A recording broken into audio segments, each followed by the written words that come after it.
In today's video, we'll be discussing about gun control and why increasing gun control laws won't reduce crime in the United States of America.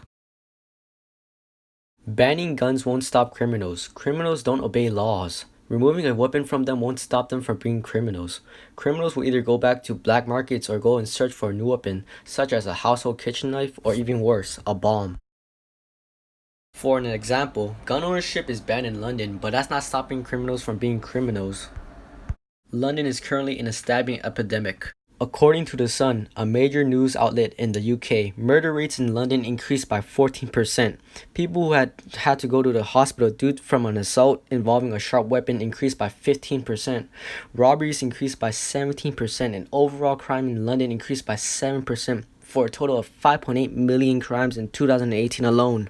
Compare that to the US, where there was only 1.3 million violent crimes in 2017. Some people may refer to Australia for their gun buyback program and how they are living in a haven without any guns, but in reality, it did not stop the overall crime rate. The mandatory buyback program in 1996 was Australia's plan to buy back all personal firearms, which according to Vox cost the Australian government $375 million US. Many people who lived in Australia at the time agreed that crimes such as house invasions, robberies, and sexual assaults increased right after the program initiated. As you can see in this graph, the US is not the top modern country with the most violent crimes, as Australia has more crimes than anywhere else. Most European countries also banned guns like Australia, but as you can see, crime rates never went down. Even worse, it spiked up. According to the BBC, more than half of gun deaths are due to suicides.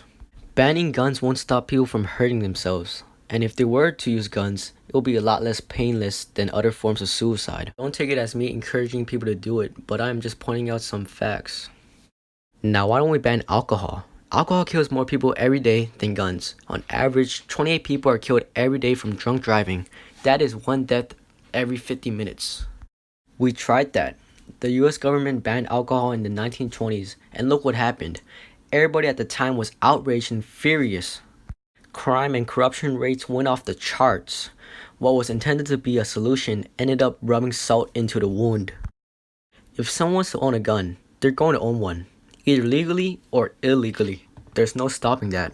But one way of reducing gun-related crime is education. For an example, STDs and teen pregnancies have decreased dramatically in the past decades due to education about them in school. Education is key. Many schools in the US don't even allow kids to play with finger guns, let alone educate them about guns at all. Adults should also take responsibility of locking away their guns. If their kids get to it, it's over. Maybe if we start educating kids about how much damage a gun can do and how to properly use it at the right time responsibly, then perhaps gun-related crimes will slowly dwindle away.